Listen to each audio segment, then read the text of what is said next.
Hi everyone. Welcome to another episode of the Common Lisp Study Group. I'm your host, Ram Vedam with Atlanta Functional Programming.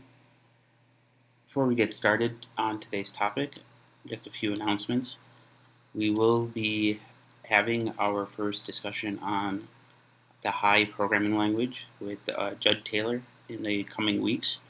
The date has not yet been finalized, specifically due to some other plannings.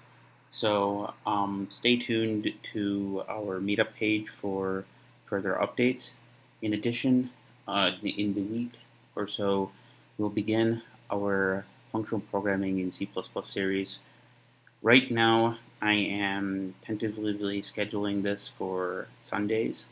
I will post this on the meetup page today. If folks have conflicts and or requests, please feel free to message me on Functional Programming Slack for information. Or if you're in the Atlanta area, I'm on the Functional Programming channel as well as the Lisp channel on Tech 404. Just go ahead and just write your message on saying, hey, could you put this series at a later time or a different day, and I will reschedule accordingly. Today's talk is going to be a continuation of a topic that was brought up early on, a library that was originally scheduled to be part of the Common Lisp standard, but ended up being taken out in favor of the loop macro, and that is the series library. We already gave a talk on the series library before. This is available on the YouTube channel for folks who are watching this at a later time. I will go ahead and post and group some of these into its own playlist so that you guys can have convenient access to it. But today we're going to be discussing specifically the implementation behind the series library. This library is actually one of the first libraries that, embraced the idea that programming in a functional style, especially when writing algorithms, has compositions of functions operating on either stream, sequences, or vectors of data elements, are much easier to understand as well as modify and update than the equivalent algorithms written as loops. For folks coming in from, say, other languages, particularly Java, C++, or even Python, if you did not encounter Lisp comprehensions early on, this might be unfamiliar to you, but recent developments, and specifically recent talks, have kind of embraced the idea that loops are fairly complicated structures, and although they have advantages of being used in many contexts, when it comes to certain types of algorithms and certain types of pipelined operations where the intermediate structures aren't necessarily required, it must be easier to actually use a style that can operate on the stream itself. So then this way you don't necessarily have to keep intermediate copies of your transform sequences. And that is kind of the premise for the series library. Now, today's discussion is going to be mainly the first few sections of a paper written by Dr. Richard C. Waters, the author of the series library.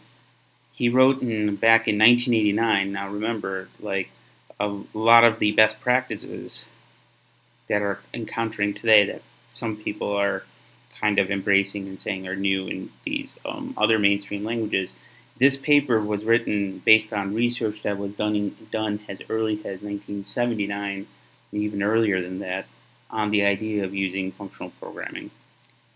This is the second part of the series papers that he wrote on the discussion and philosophical underpinnings of his library, and he goes into an actual technical implementation.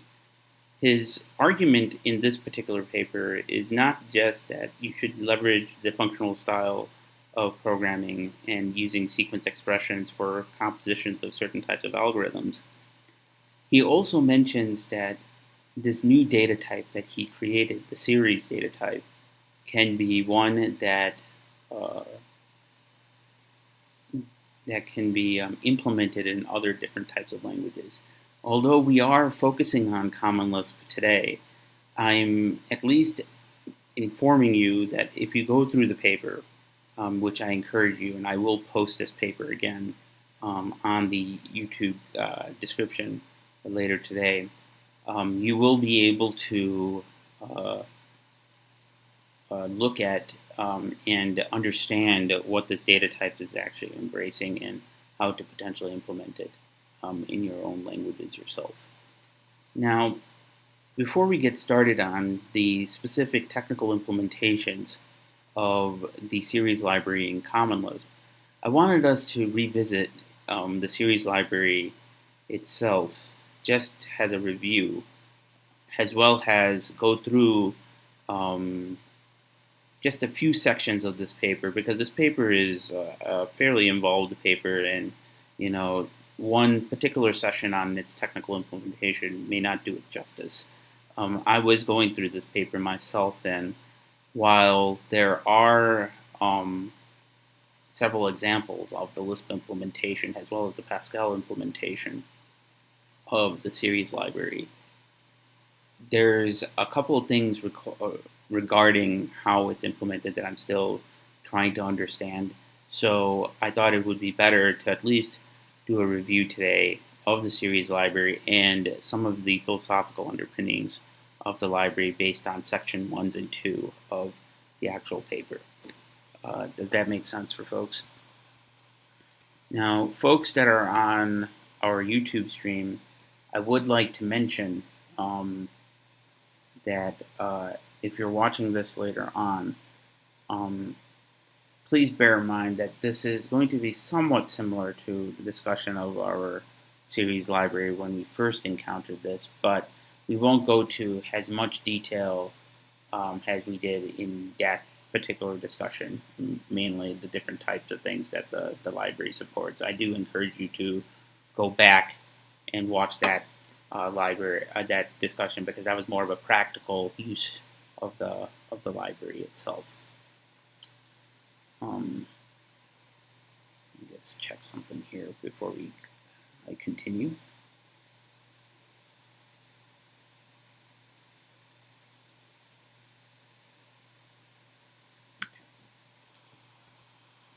All right. So, as I mentioned, the series library was basically a library that operates on a specific data type, which he calls, which Dr. Water calls the series data type. One has to understand why that came about a little bit, just to get an understanding of the basic premise. In programming, we use sequences quite a bit. There are many different ways of defining a sequence data type. Mathematically, as you guys know, a sequence is just a mapping from the non-negative integers to particular values.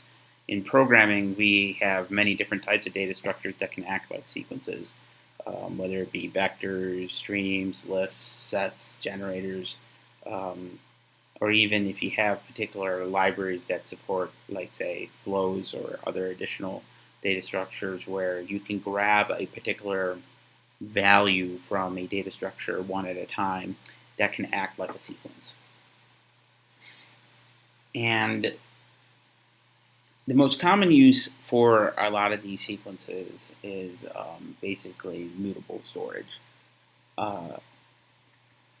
And that's kind of what the motivation was in designing the series library. So if you look at some of these examples that I've kind of printed here, let's take, for example, this example of printing the sum of the positive integers in a list. If we were doing this in, say, a traditional role where we didn't have this kind of construct, we would probably implement this in several ways. One is probably using simply a standard do list, and of course we could probably say let sum equals 0, and we do 1, 2, minus 2, 3, 4, and we can just, of course, check,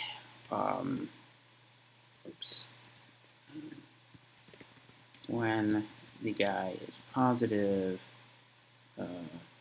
we could just do set f sum equals plus sum x.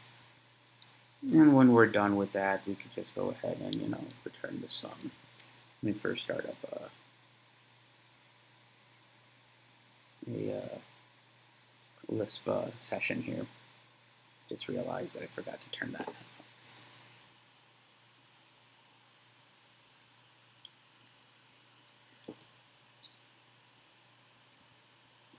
What's going on here? There we go. That took a little bit.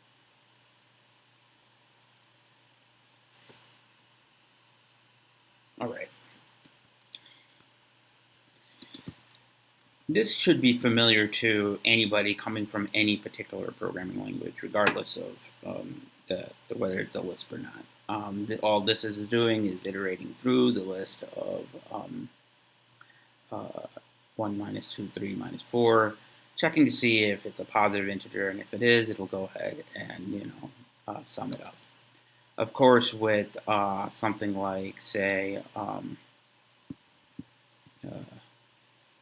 second, what was it? Am I compiling?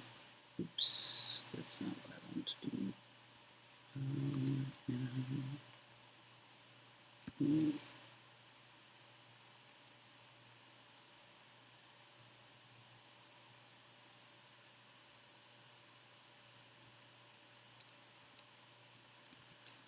So if we go ahead and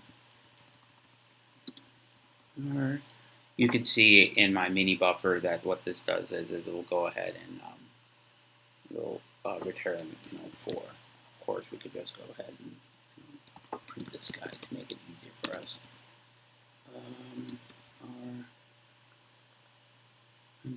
Oops, sorry.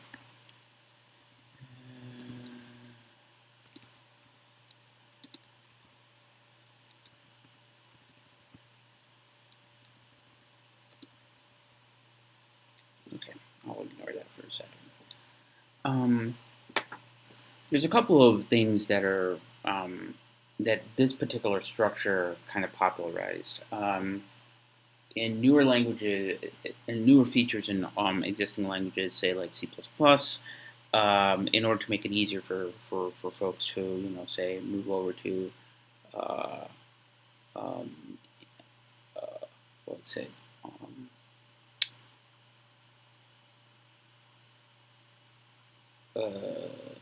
use of standard algorithms. One way of, although standard algorithms has been around in the standard for quite a while, they added this ability to hide the iterators. The iterator pattern is essentially what this guy is kind of embracing, this particular example, where you go through one thing at a time. In Common Lisp, obviously you wouldn't want to necessarily do that. You could also, another way of writing this is just doing a reduction on the plus operator. And in the sequence, you can essentially write a feature, a filter on that particular sequence. Let me just remind myself here one way of doing this. I don't think there is a fill. It was, I think we could just simply do a map car and x when plus p x.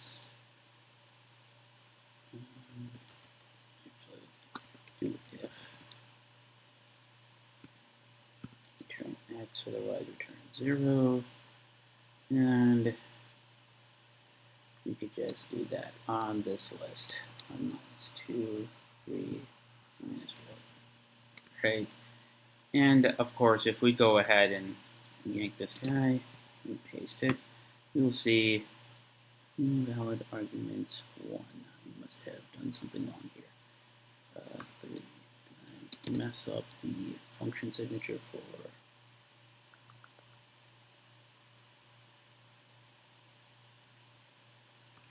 It should have worked.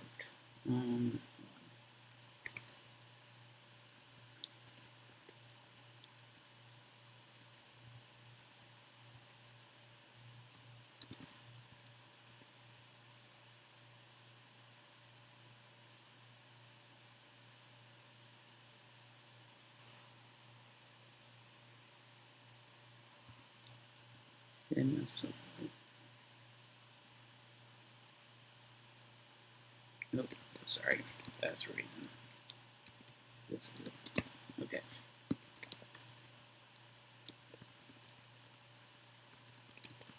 Forgot an extra parenthesis there.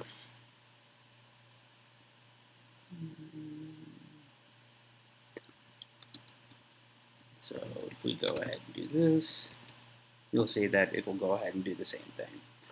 Of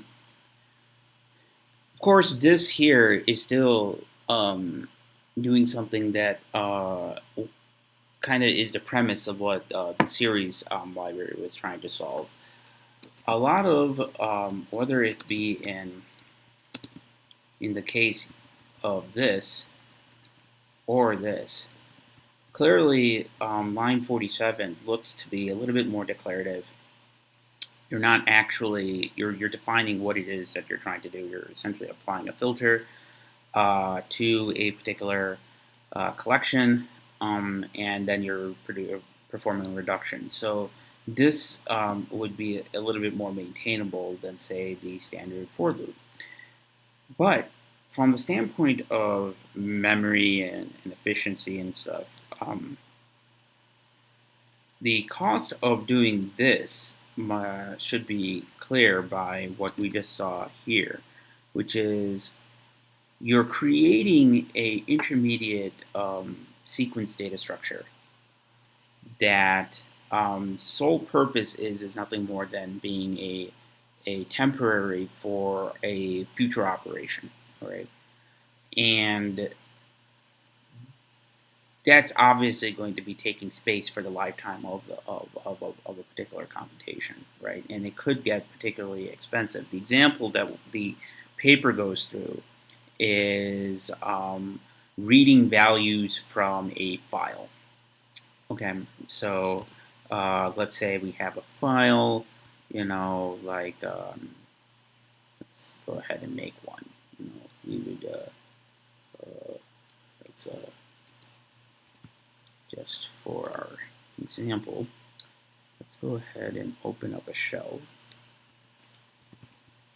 And in this directory, let's go ahead and say for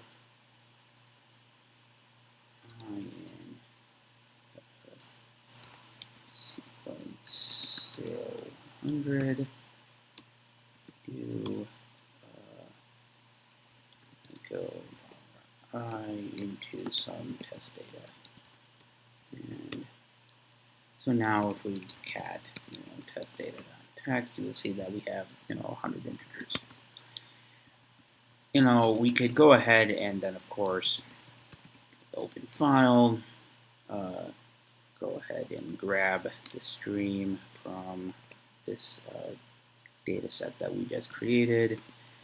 It's projects test data, and if we follow proper thing, we just need to go ahead and say it does not exist. Let's go ahead and create it, although it does exist, so it's not going to do that. And this is the equivalent of what the original paper is doing. That's all I'm kind of essentially bringing up. So we could for line equals read line of the stream, Otherwise, we get nil until the line is null. We are going to go ahead and sum the line. Okay. So that's all it's actually doing. And what he does is he actually checks to see if the particular number that's coming in from the data set is odd. So we'll go ahead and add that in there too. So when we run this, you're going to see, oops, I need to read it. I forgot these are strings. Let me do one more thing here.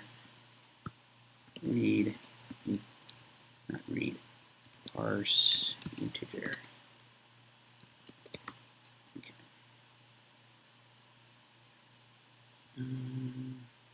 Actually, you know what? It'd be probably better to do this right here.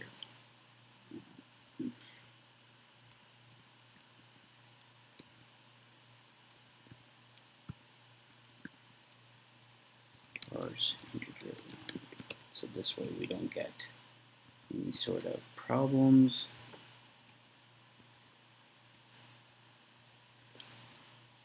Weird. Okay.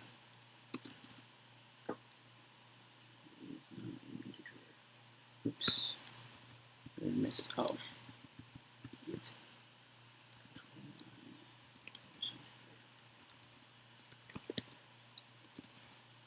there we go. So let's actually go ahead and write this guy out.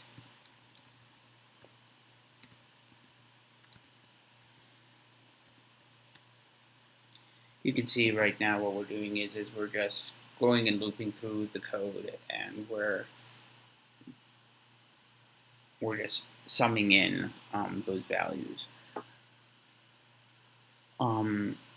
If we look at the difference of this to what, say, actually the series library provides, you could clearly see that this is doing a lot more work, and you're not necessarily getting a lot of benefit. You saw that there was a couple of things that I had to do to actually handle, let's say, parsing the integers. I had to go in and change some of the data structure and mangling. I had to go in and, obviously add this filter here.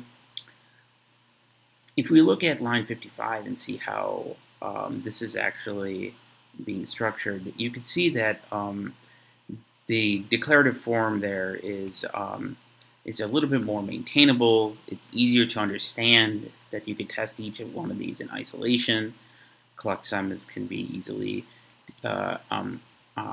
tested just like the filter function, the chooseIf function, where you could pass in some sort of value in data structures. Each particular piece can be broken down into something that can be easily testable, and you can look at the intermediate results. Now, for folks who aren't familiar with this style, it is a little jarring. It's not comfortable. It's not something that you're used to, and it's not something that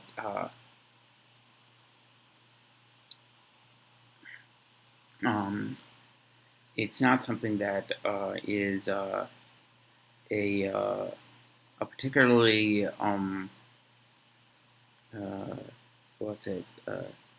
useful construct. Most people will end up spending more time trying to understand that code than actually going through and just simply whipping up this loop that they saw, and they'll be done with it. But the fact that the sub-computations can be pulled apart, they can be tested in isolation, they can be understood in isolation, they can be composed in creating these higher level pipelines makes the second approach far more preferable than the first of using a standard loop. Now, a lot of languages have been known to actually having some of this, these sort of structures. With say right now the most primitive, the most The example that comes immediately to mind for me right now, honestly, is the C++ standard library and its use of its current standard algorithms. It kind of embraces this creation of intermediate data structures right now through the use of iterations, and mainly because up until recently, the iterator obviously is a very powerful construct, a very powerful pattern that can be used to actually encompass many different types of data structures. But because you had to pass in two different ranges of iterators into the standard library, um, the uh, the result was essentially the same sort of primary source of inefficiency that the series paper kind of brings up when you're dealing with loops itself, which is mainly the physical creation of these intermediate sequence structures made for the sole purpose of passing it to the next stage. Okay, which is clearly going to be, for particular types of sequences, going to be fairly large and fairly expensive. Okay, both from a space and time perspective. If there was a way to pass in those sequence expressions from one form to another, thereby making a composable pipeline, obviously that would make things a little bit better, gives a little hint to the underlying compiler to go and create more efficient code and so forth. The same thing can be seen with mapcar and reduce. Mapcar is actually creating a intermediate data structure, okay, an intermediate list, returning it and passing that as an input to the function. Now, I'm not entirely sure if Common Lisp compilers do the underlying saying, hey, wait a second, this is clearly a temporary variable. Could we somehow figure out a way of just moving this over without incurring a spatial overhead cost? That's something that's that I'm not as familiar with the compiler, because it really does depend upon the compiler if certain optimizations are there. But if it did do that, then you could argue that although we are incurring this cost in line 47 with creating a intermediate data structure, it's okay because the compiler is going to optimize it out, and this means that this and line 55 are functionally equivalent. I can't say that for certain. Folks who are more familiar with the underlying machinery for the Common Lisp compiler, feel free to comment in the YouTube video so that other people can actually get informed about that stuff. So that was kind of the motivation of why this library came about. There were other things that actually that the series was inspired on. One of them was Philip Wadler's listless transformer, which was used to improve the efficiencies for programs written in Lisp-like languages, as well as several other transformation systems that were built for functional programming language such as FP, as well as languages that used a similar approach to improve database queries. The approach that the series of application took was mainly that the series library leveraged the use of hidden structures that are unknowns to the actual user of the library to go through and create whatever intermediate structures that it needed to pass through the pipeline. The way it did this, and we're going to touch base in this in this section, was through 5 particular concepts that are needed for going through the series library. But I'm getting ahead of myself. I want to first kind of give you some of that motivation, and then quickly give you a quick review of what the series library actually does. So the series library uses this kind of context of this data type, and what he did was he wrote a bunch of APIs behind this use of different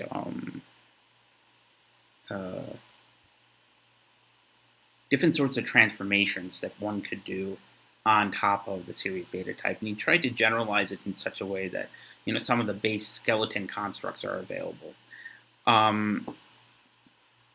The main goal of the idea, and this is something that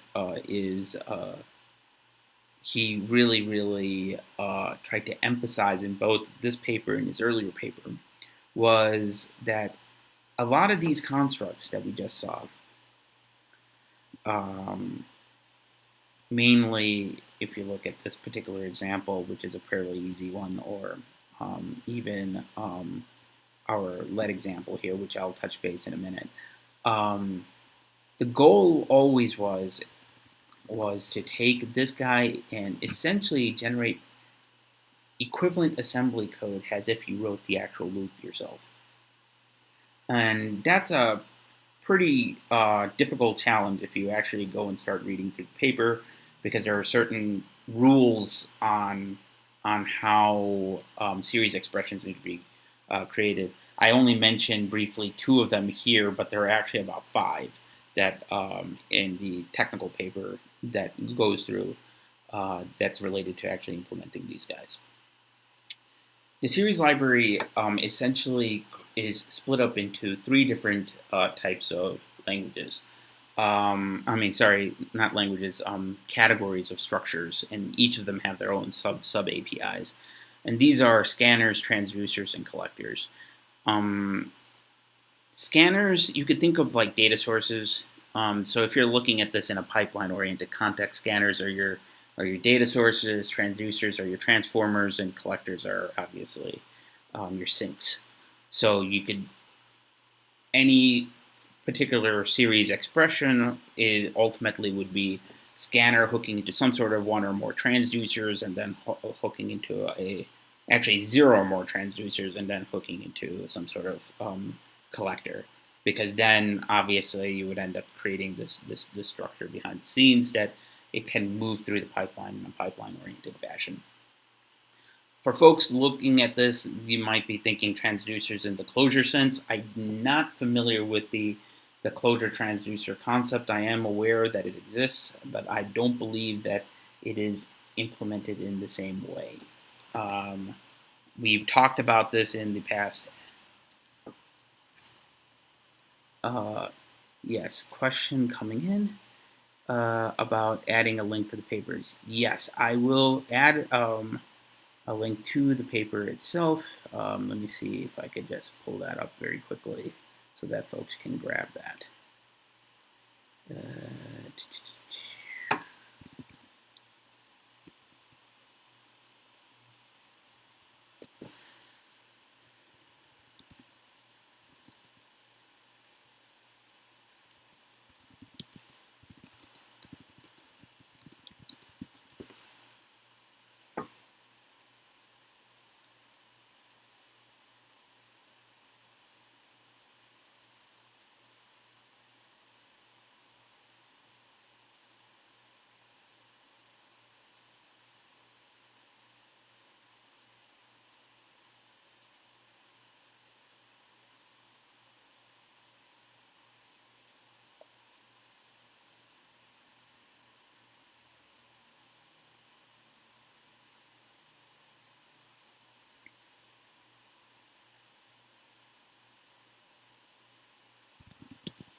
So the two papers that you can look at, this is in 82, this link address.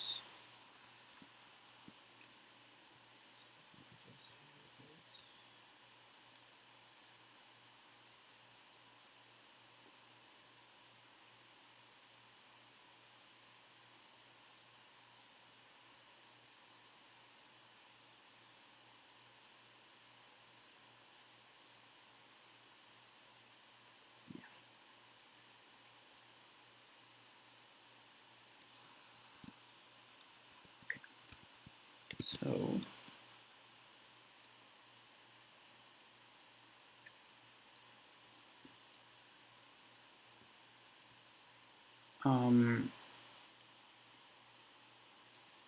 okay, so folks who are following along here, 1082 PDF, as well as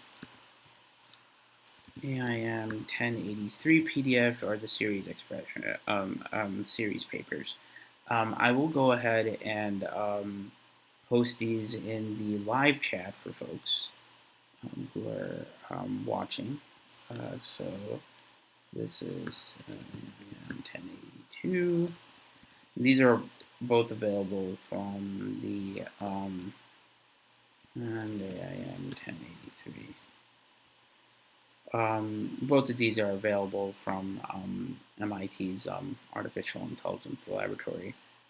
Thank you, MIT, for actually allowing us to actually see these papers and go through these classics.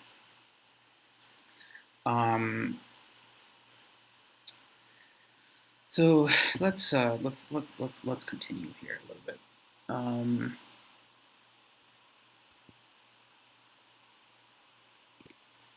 Any other questions before I get back to discussions?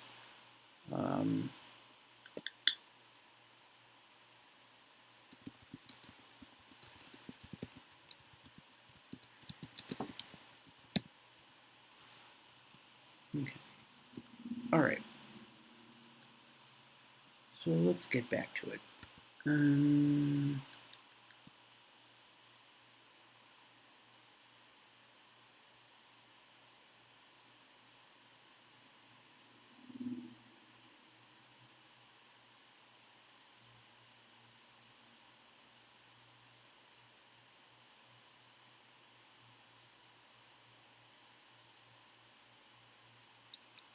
Okay.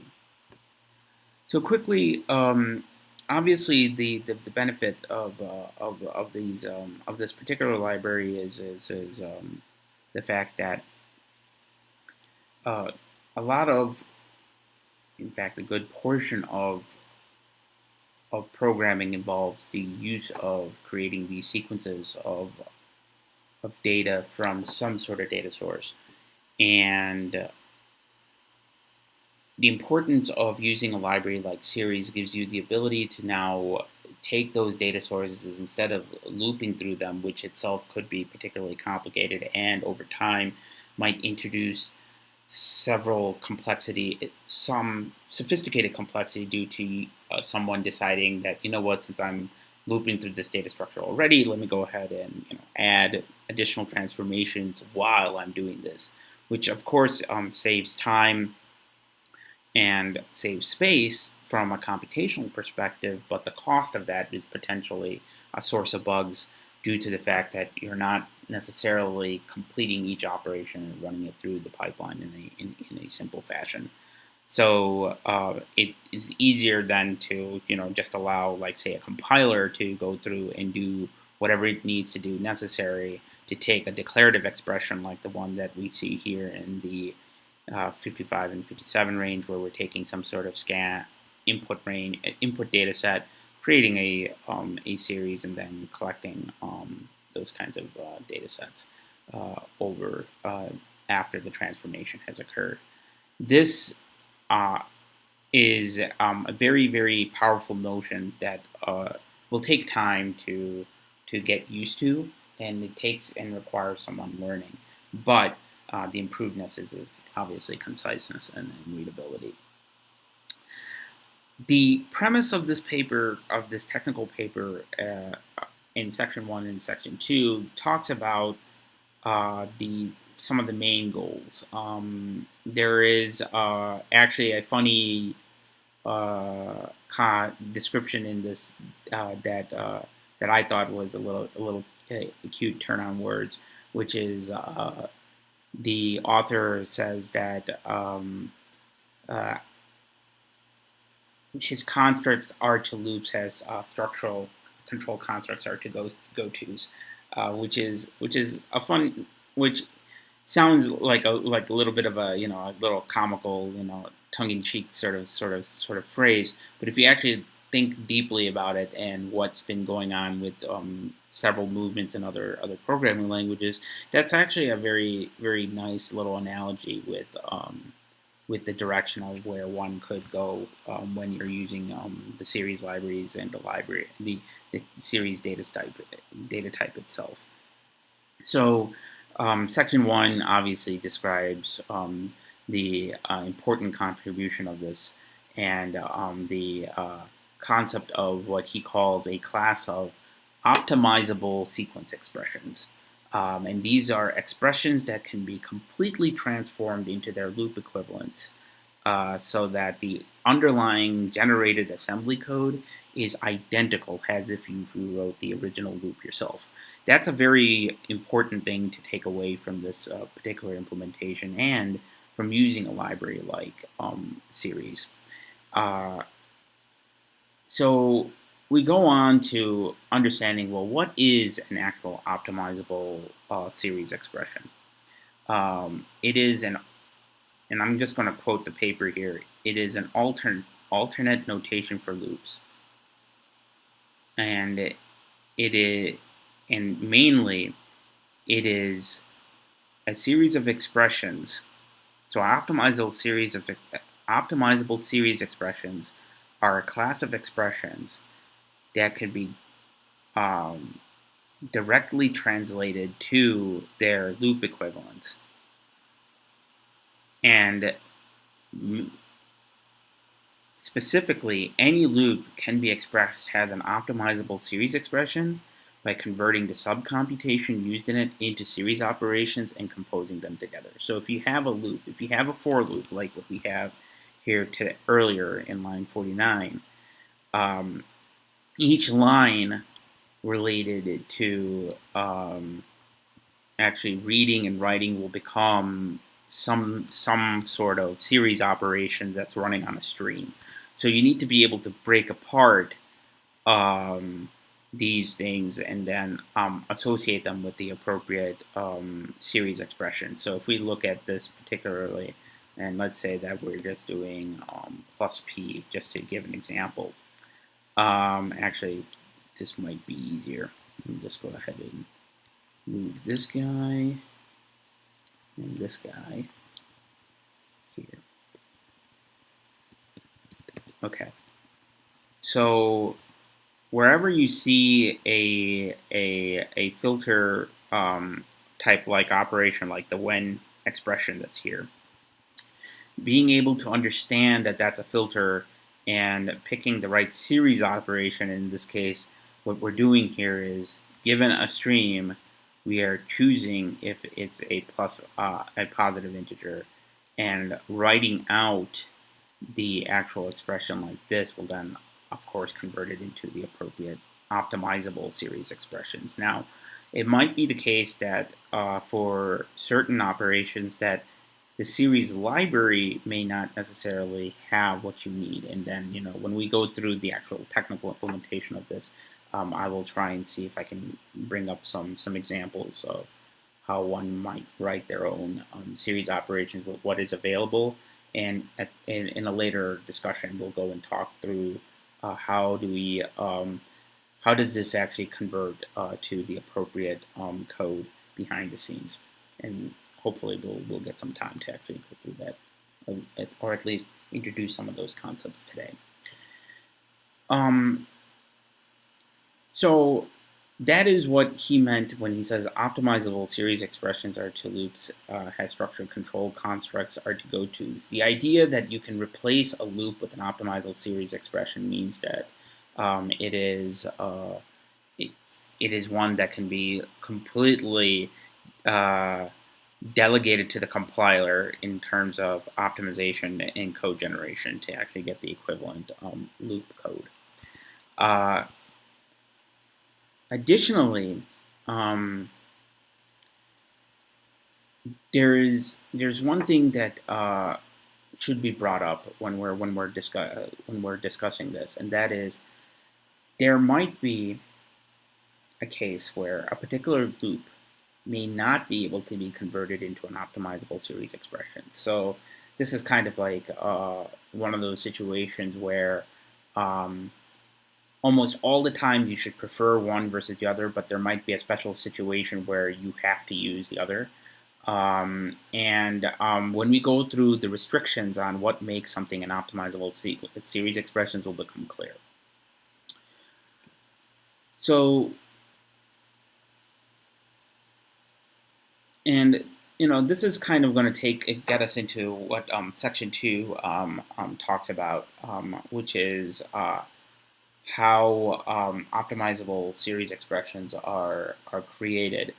But I wanted to at least leave you with the end of this review of section 1 and the series library with the main goal of this library is to write composable pipeline-oriented computations that delegate to the compiler the responsibility of generating the most efficient assembly code for that given series expression. And you no longer have to imperatively describe your computation. Excuse me for a second.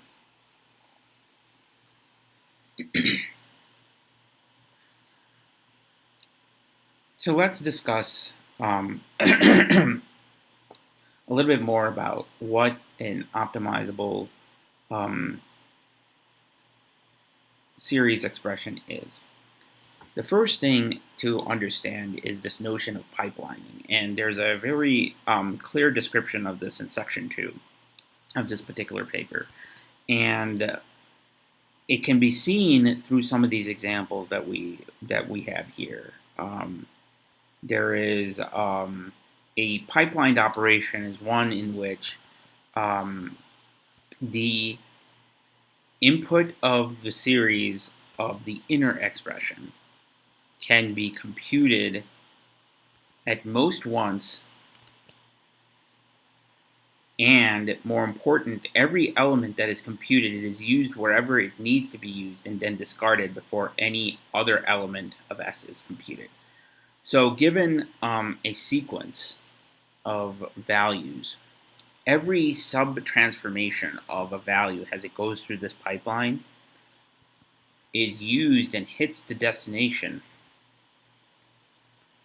which in this case is the collector, before the next value will go through the pipeline and then gets through the transformations. This is how the pipelining operation comes into play. Now, notice this is all sequential computation. We are not talking about any sort of concurrency here. We're not trying to go and talk through how does concurrency mix into this play. I think we need to first understand the sequential pipelining, and then at the time when series was created, concurrent issues were secondary, just mainly because we were dealing with single processors, and although notions of concurrency were available at the time, a lot of great papers were created on the topic, not to mention most operating systems that were popular at the time, whether it be Unix, DOS, or whatever, had some sort of notion of concurrency. The majority of programs that were written by programmers were first dealt with in a sequential manner, and it's much easier to understand this pipelining logic if you just stay within that construct for the time being. Of course, at some point, it might be useful to at least think if there's a way to actually extend this library to do concurrent series operations would be great, because then you've essentially created kind of like a MapReduce style library that's sitting on top of the series library. Folks who are interested in doing that, and if you have some suggestions, I'm all ears to hear about it. So, given this notion of pipelining, we go through the 5 restrictions on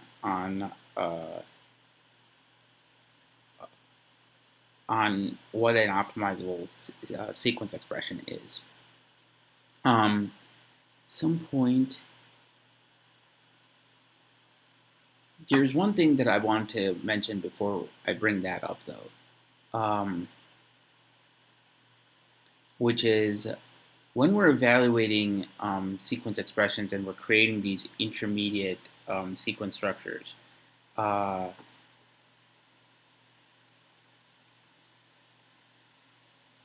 we want to be able to compute parts of the sub-expression, and only when it's actually required to actually go through. And this is behind the definition of pipeline. We want to only be able to compute when it's needed, and only retrieve when it's needed. This is where the series library kind of stems away from what Common Lisp does. As many of you know, Common Lisp, although it can support lazy evaluation through closures and other constructs that are built into the language, and you could certainly implement some sort of lazy evaluation. Lazy evaluation is not actually something that I would say is a default feature in Common Lisp. It can be implemented, and you can implement your designs using lazy evaluation, but for all intents and purposes, if you're using Common Lisp as is with the standard library, you are dealing with eager evaluation. So that means computations are going to happen as soon as they are invoked. And for a particular expression, like if you take, for example, our mapcar expression here, the entire list is iterated over, and the result is actually created before the reduction actually happens. And this could actually prevent certain types of optimizations from happening, and all sorts of things. And in particular, in this case, the creation of the entire intermediate sequence structure will be available in memory when the next stage happens. And that's something that we don't want, because we want to avoid the spatial overhead. That said, lazy evaluation doesn't fix all the problems. In certain simple situations, and this is in particular for cases where you do need all of your elements, all the transform things of the sequence have to be available at the time that the computation is happening. Lazy evaluation will not help you. It will not. In fact, it will actually slow down the computation. And this is where I was talking about there might be situations where you need to judge whether something could be a sequence operation or not. And that brings us to the 5 notions of what an optimizable series expression is, or he calls it series expressions and sequence expressions. He uses both series and sequences kind of like interchangeably a little bit here. It took me a while to realize that he meant the same thing regardless. So when you're going through this paper, you might see optimizable series expressions, and in some places you might see optimizable sequence expressions. From my reading of the paper, they seem to be the same thing. I don't see any definition on the one or the other, so that's something that I'm just going to mention, and then hopefully we can get through it when we need to. So let's talk about this. I'm going to bring back up my list here, and I will post this this series this list file into the AFP repository. I just realized that when I was looking for this earlier, that for some reason I forgot to add this to the AFP GitHub repository. But this will be done when as soon as this broadcast is finished. So,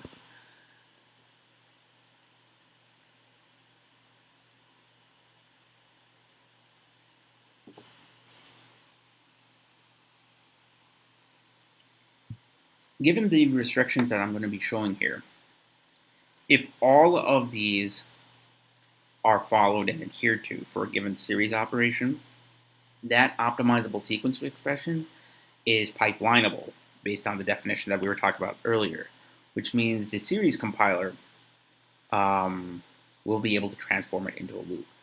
So this is another thing that I'm going to bring up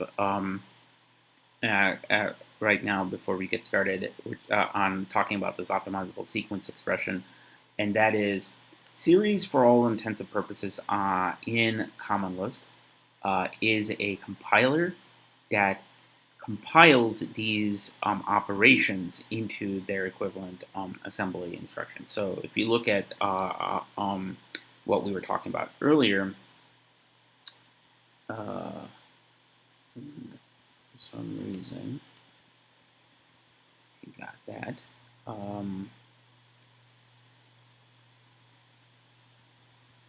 This, whether it be collect sum or series let subseries with scan range and so forth, these internally call the series compiler to actually go in and convert them into their equivalent loop constructs and then generate the appropriate Lisp code that will then be hooked into the Common Lisp compiler to generate what is actually would be the equivalent of what the series expression is trying to accomplish.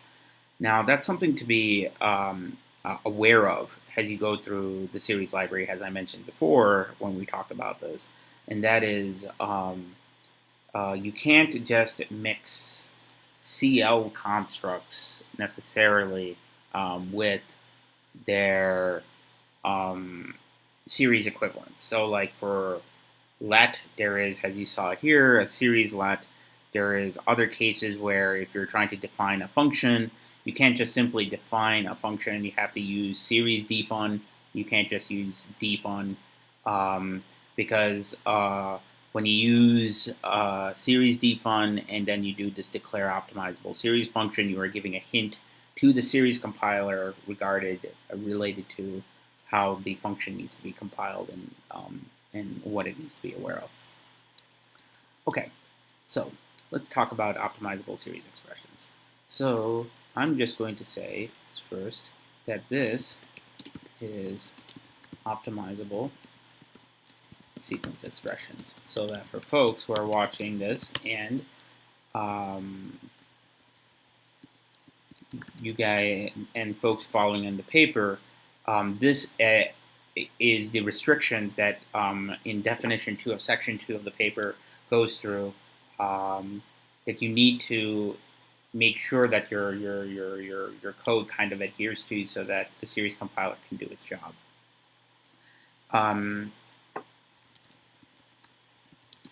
Make up what is considered to be the class of optimizable sequence expressions. So number one is all series expressions have to be statically analyzable. We'll talk a little bit about what that is. And I'm just going to go ahead and make this corrected. Optimizable sequence expressions have to be statically analyzable.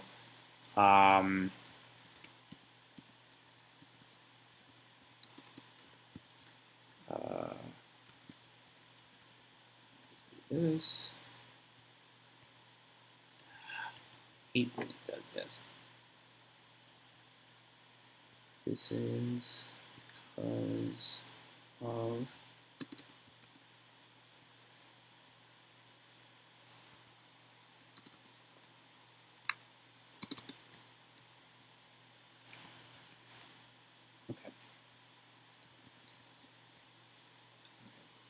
the next thing is optimizable sequence expressions have to be represent straight line computations. They have to be the procedures being used with an optimizable sequence expression have to be executed in a pre-order form. And again, these are something that I will go through each one of them one at a time. I'm just going to go through and write these guys out for the time being, and then we'll touch base on that. Number 4, the intermediate values have to be, and this is very, very important, intermediate values in the series expression, or in this case, optimizable sequence expressions, they have to be sequences themselves. So you can't actually leverage this library just to do like one-offs, and we'll discuss that in a minute. And then finally, any non-directed data flow cycle. This is related to when you write these in a pipeline fashion.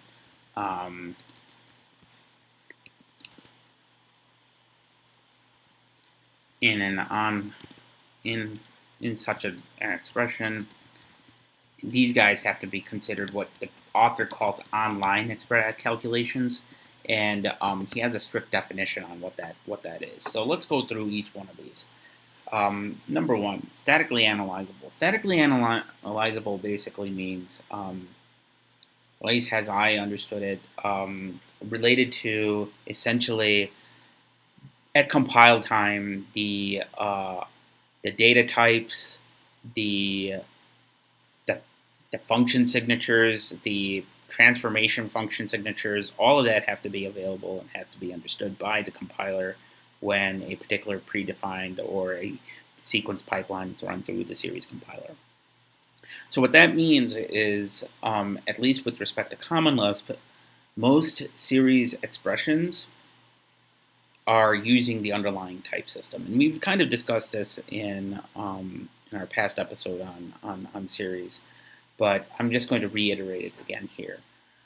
Your computation cannot have any sort of dynamically typed expressions. The entire expression has to be be able to be understood by a static analyzer. It has to, the types have to be understood, how the process is actually going to be understood, because it uses that information to go in, and the underlying type system to go in and optimize your Lisp expressions, the intermediate expressions that are ultimately going to be passed into the Common Lisp compiler. That restriction is one that you cannot ignore. If you do, there are certain cases where some of it could be allowed, but I am not familiar with those particular cases where compile time pipelining can leverage that are not, statically analyzable, how those are actually kind of like built and how you can leverage them right now. The notion of this is was inspired and can be demonstrated by other compilers. Like there are some compilers for like APL, and there's 2 other programming languages mentioned here that I'm not familiar with, Hibble and Model, that also demonstrates this notion that you could block compile time pipelining by arbitrary storage of sequences and data structures created by the static analyzable property. So let's go through this a little bit more. So, as mentioned, it can be, we need to know at compile time what computation is being performed. And the best way to guarantee this and to make sure that this is possible is every call in a series pipeline is a call to a function that has already been defined. So in Common Lisp, as many of you know, you can technically define a function in terms of other functions that have yet to be defined, because they'll create the symbol tables. As long as the function is not invoked at runtime, you will not incur a cost of doing a lookup, and more importantly, you will not get an error saying that the function is not found. This is violating what an optimizable sequence expression is, and you can't do that when you're actually defining optimizable sequence expressions in terms of existing functions. They have to be predefined functions, and ultimately they have to be predefined sequence procedures that are available at the time that that particular function is being, or pipeline is being compiled. Additionally, it is required that, and again, I'm going to be quoting this directly here. Every sequence values come from a sequence procedure call. So what that means is, with respect to Common Lisp's data structures, and I'll give the example that we saw earlier, kind of illustrated this. You can't just simply pass in a collection and expect it to be a series expression here. You have to essentially convert that collection into a series expression through the use of a series procedure call, whether it be, in this case, a scanner procedure call, or if you're creating a transformation, that transform is a series expression itself. And again, these are all important because of the fact that each series operation procedure call behind the scenes is providing compiler hints to the series compiler so that it's aware on how to handle the underlying collection that it's dealing with. So this isn't something that, was just, this is a design decision that was brought into this library. And finally, to these arbitrary storage of sequences in data structures, it's bound to block certain types of compile time pipelining. And the author himself mentions that he thinks that that given this restriction and the restriction earlier,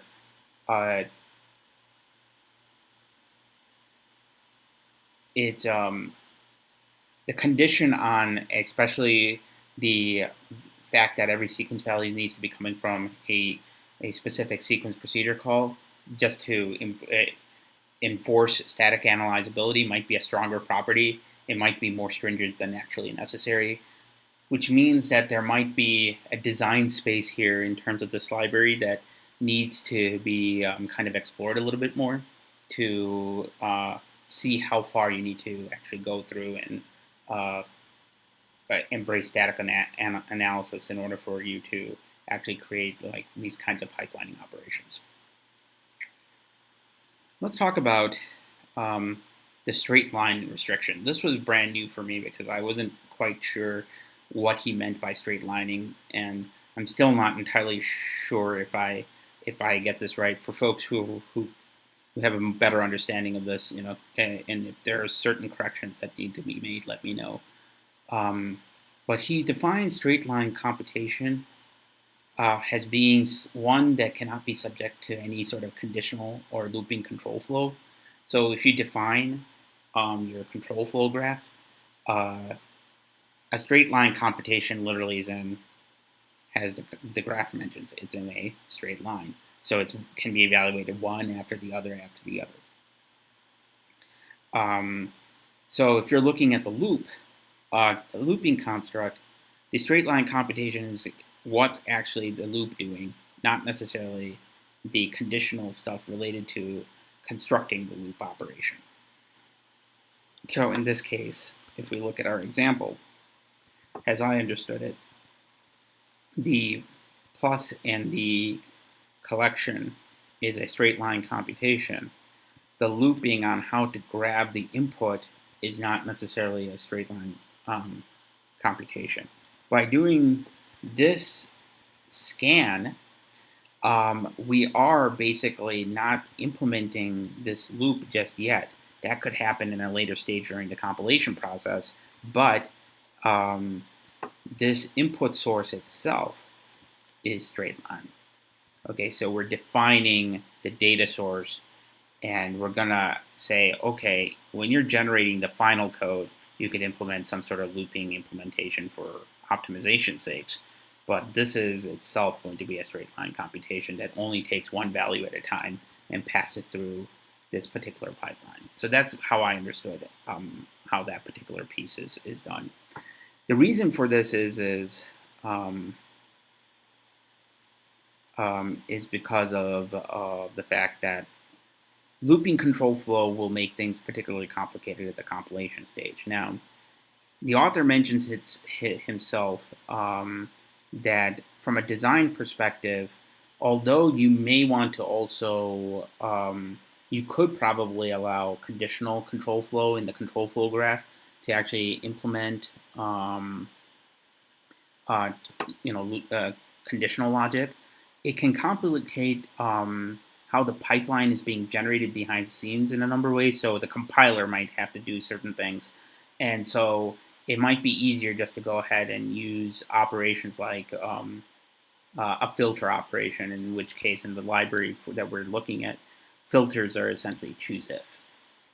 So when I talk about filters, I'm basically talking about choose if with a predicate of some sort. So again, just to reiterate, straight line computations are basically things that are essentially sequential. If you write the graph, it's literally a straight line. You're not worrying about control flow. So once we have that restriction, we don't even have to talk about the underlying control flow graph at all. And we're just talking about straight up transformations along a sequence of different transformations. The pre-order restriction. This is something that I think was a particular thing that, again, is restricted to the design of the way he kind of implemented series. I'm still trying to think if it's absolutely necessary, but I'll try and explain what he's talking about. Let me just look at my notes here.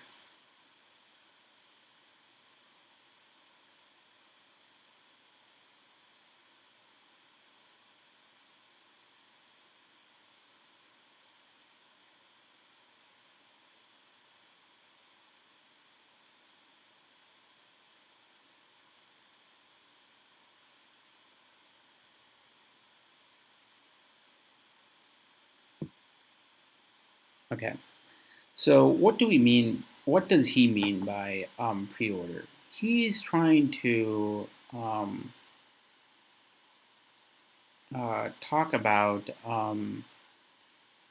essentially how return values and inputs, return values of a particular procedure become inputs to another procedure. So I'm going to use procedures and functions kind of interchangeably, although the paper kind of makes it a point to enforce that functions should be referred to as mathematical functions and procedures should usually refer to functions that are implemented in a programming language. But his idea was essentially the idea that there are two restrictions that the transformation pipeline needs to kind of embrace once you already define that they are statically analyzable and you have this straight line computational model already built. The one thing is and I think it will be best to illustrate this with a model. Let me just go ahead and do that. Let's go ahead and say that you have a function f, a function g, and a function h, okay? And such that the input of h is going to be the input to g, and then the input of g is going to be an input to x. So we will have something like this if we're looking at this mathematically. So the way we would define this in a kind of a notion of a pre-order computation is it depends on two things. One, each element of the output of of the output of h, okay, output of each function in the pipeline. I'm going to say that each procedure in the pipeline. So in this case, we're talking about h going into g and then g going into f. must be consumed at one at a time. Okay. This is to adhere to the lazy evaluation piece, and they are created also and consumed one at a time, to be more specific, just because of the fact that when it is requested, that's when the operation is going to occur, and then that's when the output of the sequence element is going to be created. Additionally, there is no out of order evaluation. Okay, the elements are consumed in the same order they are created. That is the second restriction. The elements are created in the same order as they are created. And that's another thing that needs to be aware of. Again, we're trying to embrace sequential computation here, and this is why I wanted to bring up that we need to ignore concurrency for just a minute. And then we could talk about the concurrent case maybe at some other time to see if we can extend this kind of model. Given that this is also a library that needs to allow you to potentially support unbounded sequences, and this is in the case of streams, especially. A good order to do is to embrace these two restrictions and then use pre-order to actually essentially process it. And his pre-order definition is that it processes each inputs and outputs one at a time in ascending order, starting with the first element. And when he means by ascending order, he really means ascending order at the time that the procedure is invoked. It will produce a series of outputs from time 0 up. It doesn't mean that the outputs have to be sorted. It just means that the outputs are time increasing. Okay, that is a very, very important thing to be aware of. He tries to essentially leverage this to kind of preserve the mathematical purity of the pre-order procedure. I don't know necessarily, given what we know today about out of branch pipelining and some of these advances, whether or not that would be useful to have. But a lot of common Lisp implementations, especially ones that support the series library, kind of still restrict this because, again, like I mentioned, series as it is, and Quick Lisp is a compiler for these kinds of expressions.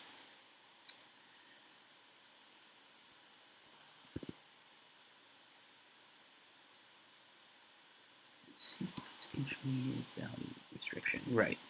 So let's talk about the sequence intermediate value restriction. So this is, again, the fact that every operation in a series expression must be between the source and the sink, that is the scanner and the collector. These guys are essentially going to ultimately, in the individual stages, have to create sequences to be passed into the next pipeline.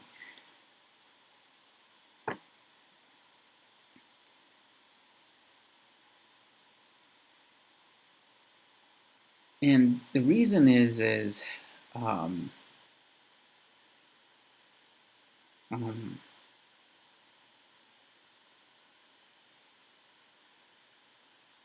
mainly one of reuse. So you could potentially require that a sequence expression might be needed in two places, like the same sequence might be used in two places, but given those two operations and those two uses, it might end up creating different incompatible constraints. So the example that was provided in the paper is actually a Pascal piece of code. I will try and see if I can actually create the equivalent here, but the notion is let me see if I can do this. This is, let's read this particular piece of code just one more time.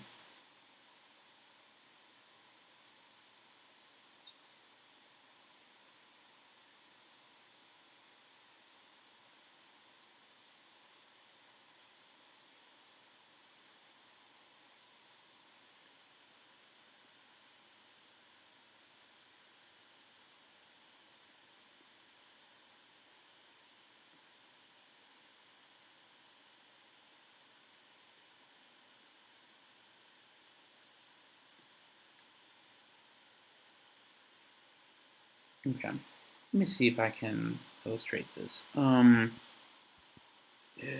So we're going to be, let's say that we have our file data that we have already defined. And let me just go and pull up scan file. That's what I needed. Okay, so let me just pull that down. An example of intermediate intermediate sequence value restriction is needed. I'll go ahead and comment this guy out after we're done because I don't think this will compile, but we'll go ahead and try this anyway. So let's go ahead and do this. Software projects.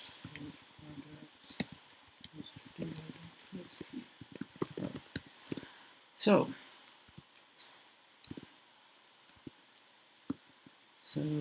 let's say that we have a function.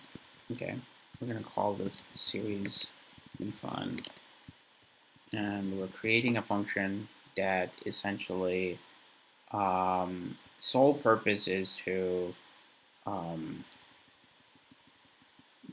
compute the max of a given data set. Now we kind of already have this before. Of course, we need to go and grab this guy, and go and do that. And let's say we call this normalized max to adhere to what the example is in the paper in the book. And what we'll do is we'll take a file path instead of an actual hard coding the file like I did here. And of course, we're gonna have to declare this guy as a optimizable series function, because as you know, who are using the series library, the reason is we're giving a hint that we need to actually we're creating a series for operations, so do whatever you need to do to make sure that we're following the restrictions that we need to provide. So the paper, what it does is it will first create this value x. Okay, and I'm just using the paper variables just to illustrate the point. I know that we shouldn't necessarily call this x. Let's make it actually instead data. All right. Scan file fpath. Okay, so we now have our data from the data set. Now, what we're trying to do is we might end up, having a function called collect max. Okay, and collect max is, I don't think collect max is available in the library, as far as I know. Let me just make sure. Okay, 1 second. Quick load series. Forgot to do that there.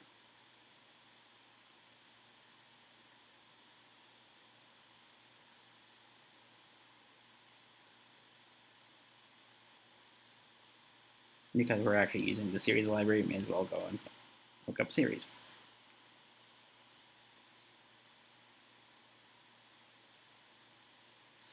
One interesting comment from one of our viewers: this sounds like commutations or compilations of functions are.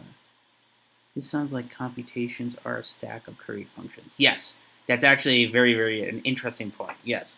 If you're looking at this from the lens of another functional programming language, say Haskell, yes, it might look like these are curried functions that are building up a pipeline, and I think one could implement this using curried functions. I am not as familiar with how you would do that, but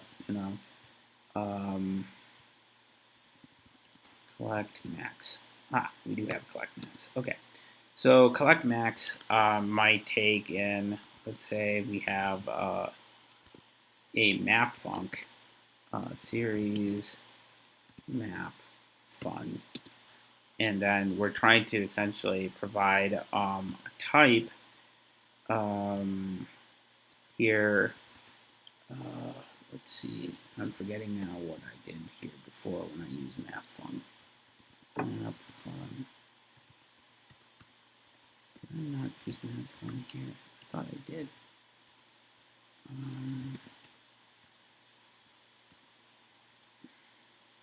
Need to provide an integer here.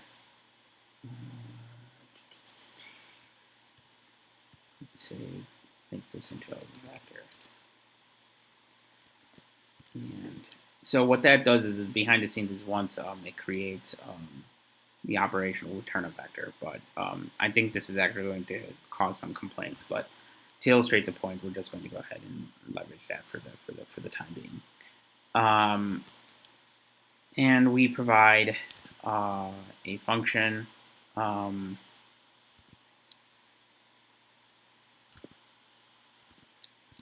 lambda x of x, because we're trying to collect the max of these functions, and we're dividing. Oh, sorry, I see what I'm doing.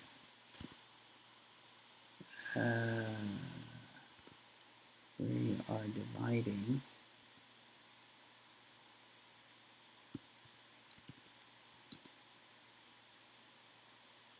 x by the collect the collect sum of x. So collect sum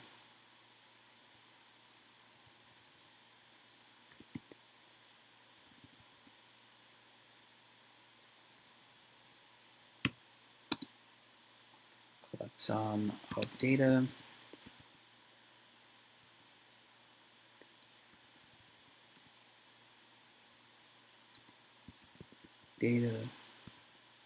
just make sure map fun. All right. So what are we doing here? We are, oops, sorry. Just making sure all my parentheses are balanced before I go and handle that. Okay, cool. All right. So what is this function doing? And why does this particular example violate the sequence intermediate value restriction? I mentioned before that our operations need to be straight line computations, which means one has to go past one after the other. All right, and it takes some sort of data source and then goes through the transformation pipeline and then goes to some sort of collection of the sink. This particular example violates that because we're using the series that we've encountered, particularly the scanner, the data scanner that's going through our file, in two places. One, we're using it to essentially normalize our data set.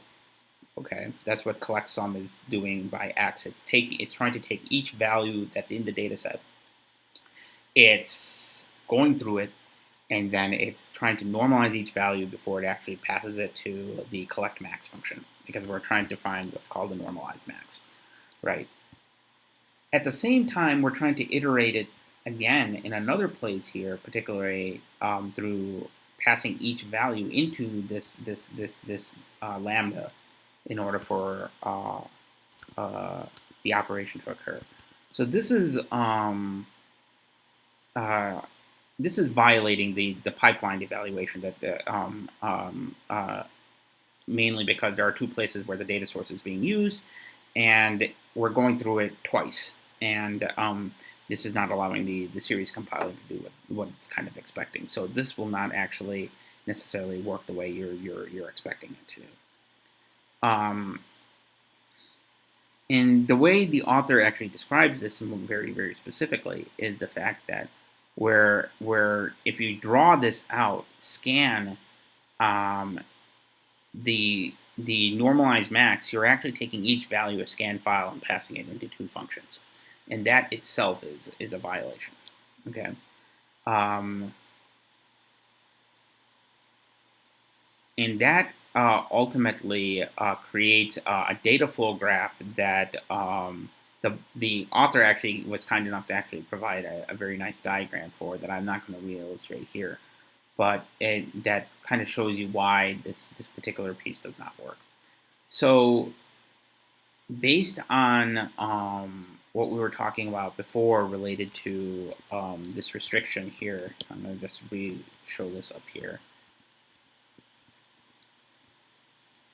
that we need to have things in pre-order and they have to be straight line computations. This is clearly violating that code, so this does not necessarily get optimized the way you're expecting it to, and it will end up causing all sorts of sort of havoc. And so because this doesn't adhere to the pre-order property specifically, this is not an optimizable sequence expression. So to prevent this, the restriction kind of says that we need to make sure that one sequence can go into the other sequence as an input. All right. This kind of illustrates what is an optimizable sequence expression and what is series is all about. And that is the fact that we are going through each intermediate computation for a given sequence, and we're actually sticking it through the pipeline. Now, there are many analogies to this particular section to what modern day computing is kind of like encouraging folks to do. Some particular analogies that I would come up for the Lispers that are coming in from other languages that might be most familiar with than Lisp, and that is Java streams kind of work this way because they're pulled in straight line computation manners. Like I said earlier, C++ using the standard collection classes with the standard library algorithms, because they are not, especially the ones that have not supported ranges yet, those also are not composable, and they have to be adhere to this. Even ranges today, as far as I know, if you're using range of 5 algorithms or using a library like range v3, all those are composable. I'm pretty sure that they don't allow you to do this kind of like forked restriction in a manner, because again it goes back to this pulling each data element across the line. I bring this up because of the fact that it can be seen in a lot of places. Take what you have in terms of like the most closest analogy that will help you understand it as you read through this paper, and we will hopefully encounter some ways of actually maybe in the future addressing this particular problem. But that's what how he defines these kind of sorts of sequence expressions, how they've been adapted in a lot of different languages. So the last two things that I'm going to be touching base here before I'm going to end today is the online. Actually, the last thing that I'm going to be touching base today before I'm going to close up today's session is what he means by online cycles, because that's a very important thing to be aware of, and this is going to help us understand section section 3 and section 4, because those are where the bulk of the paper goes into how things are implemented in the series library itself. And then, hopefully, time permitting, I can answer a few questions related to that, related to these restrictions before we get done today. So let me just stop here for just 1 second to see if there are any questions in the live stream.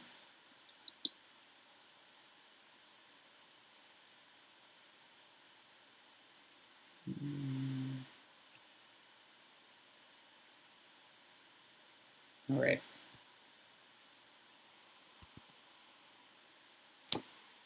Okay.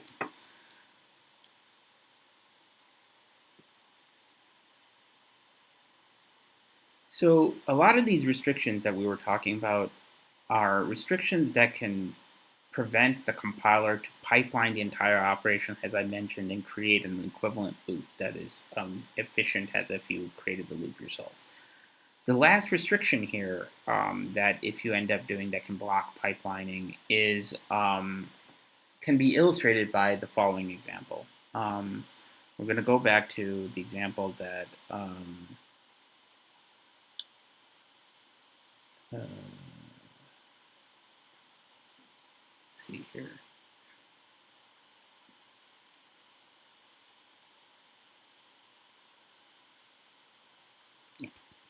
We can go back and illustrate this by the following example. Let's say that we're creating a new function again.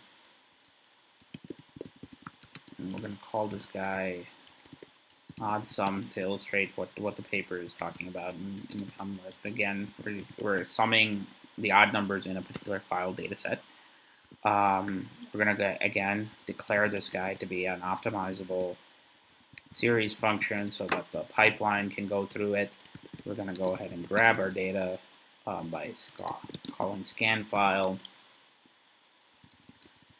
And for folks that are watching that are wondering why in some places I am using series : instead of series : and in some places where I am actually calling scan file directly rather than using the exported symbol, I do prefer to use package : exported symbol, but for the sake of this particular script, I went ahead and if you look here, I went ahead and did use on the series library. And to prevent sort of name conflicts, because defun is defined both in the CL package as well as the series package, I went ahead and in places where I'm trying to define a series expression, I'm going to go ahead and I use series defun instead. So we define the scan file, and if we go through this final piece, we're going to go ahead and say we're going to return the series collect sum of series, the map function, that takes in the type, which I think I have to say is vector, and I will say the function is the lambda x, and what I'm going to do is I am going to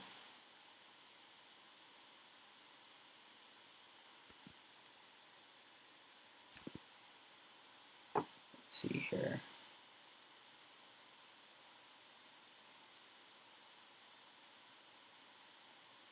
This program.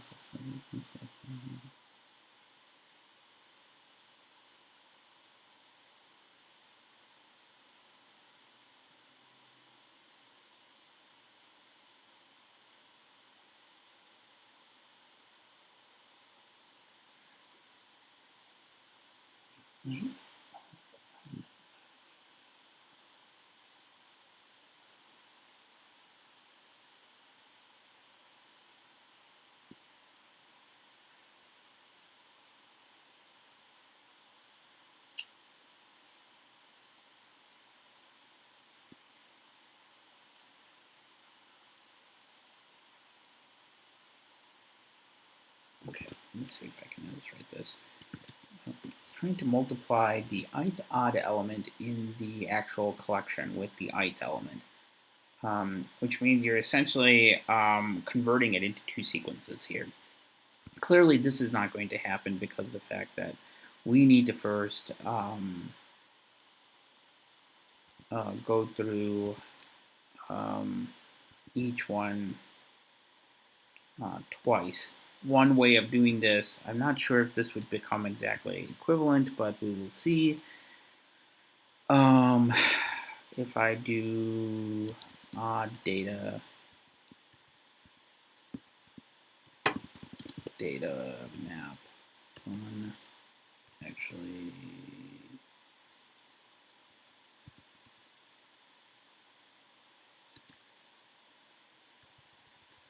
series map fun and type vector function lambda x to be x, and we do choose if. I'm not entirely sure. This should be roughly the equivalent thing on P of our data set. So actually, maybe I could do it this way. Actually,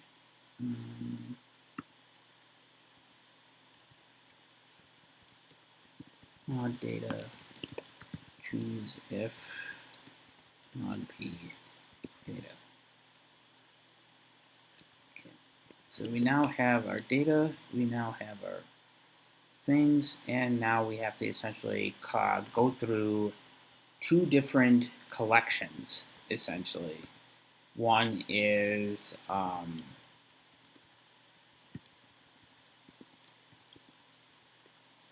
our data set that we provided before, and our odd data set. Okay.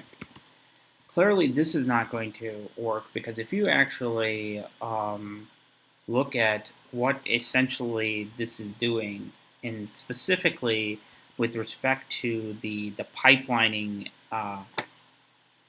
analogy that has been trying to be illustrated in this series library, this is going to create a cycle.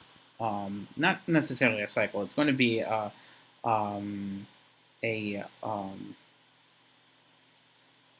two-way computation that's going to take the same data. One is actually filtering through the data. The other one is actually going through and passing it to the map function, and then you're collecting the sum. And that violates this notion that it should be a sequential data flow and not the instead of a non-sequential data flow, which is what this is kind of illustrating. In both cases, this is actually going to end up it's going to end up causing some issues with respect to the series compiler actually optimizing the code for performance. Now, there's another example in here that I'm going to just briefly mention that I encourage you guys to go through, which is computing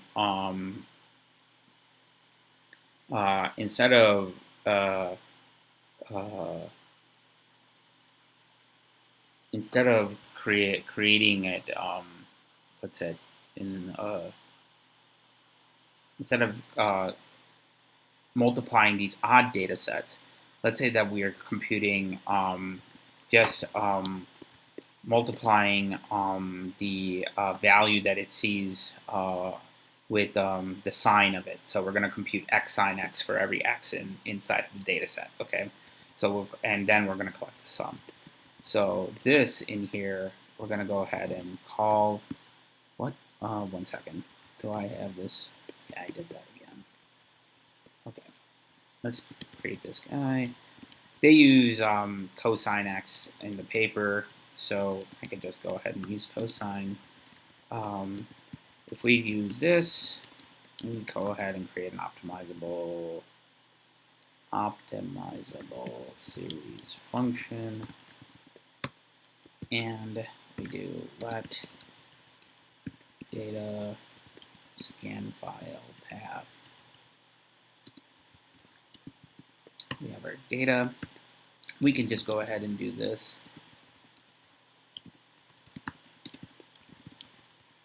Now, fun vector and x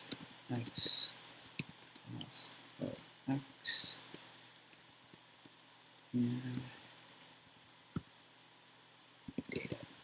If we look at this particular function versus the earlier function, the difference is subtle but very, very important. One is actually doing nothing more than taking the existing value that we're visiting, doing some transformation and applying it to itself. So in terms of the actual value being used is 1. Whereas in The odd sum situation, you're taking two different collections and trying to put them together. This is the difference between what he considers to be an online computation and an offline computation. An online computation is one where it is operating in lockstep with all other data that's being provided to the actual procedure. I would actually encourage you guys to read page 11 in the paper, which illustrates this a little bit more. And it gives a more precise definition of this. But in a sense, it boils down to essentially how the data set's being essentially flowing, how it's essentially flowing through the actual data flow graph through each transformation process. And if there is even a remote fork in the actual data processing, that is an offline computation, whereas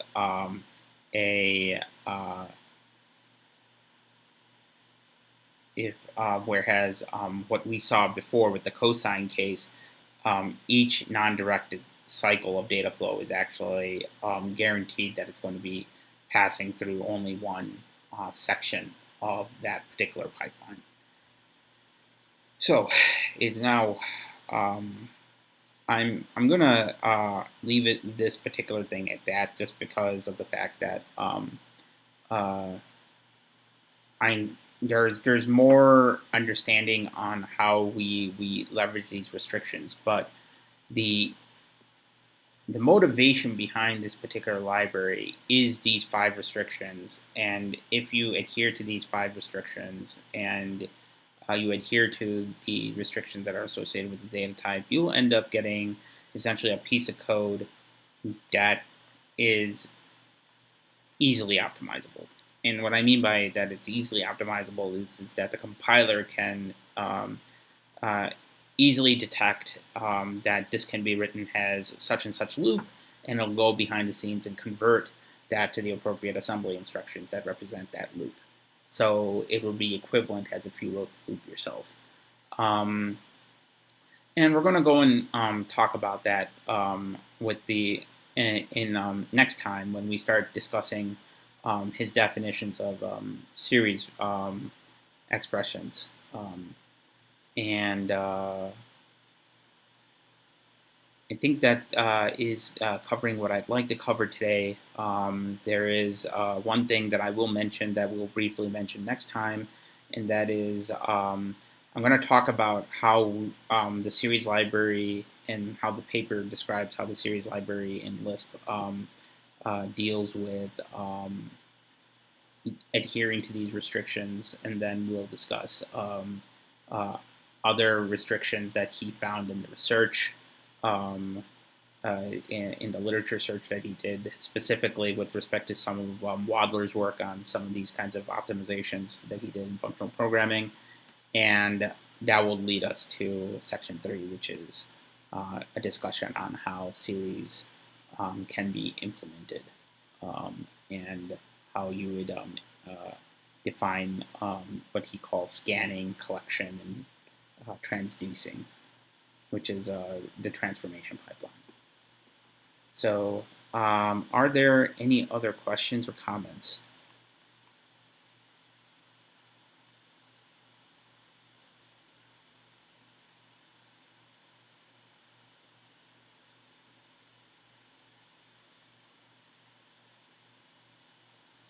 Okay, I will see you guys next week. As I mentioned, that we'll be discussing more about this series paper. Hopefully, we could start leveraging some of these and trying to implement some of our own series, or even leveraging that library even more crazier than what it is itself. So, thanks for joining. I will see you guys next week.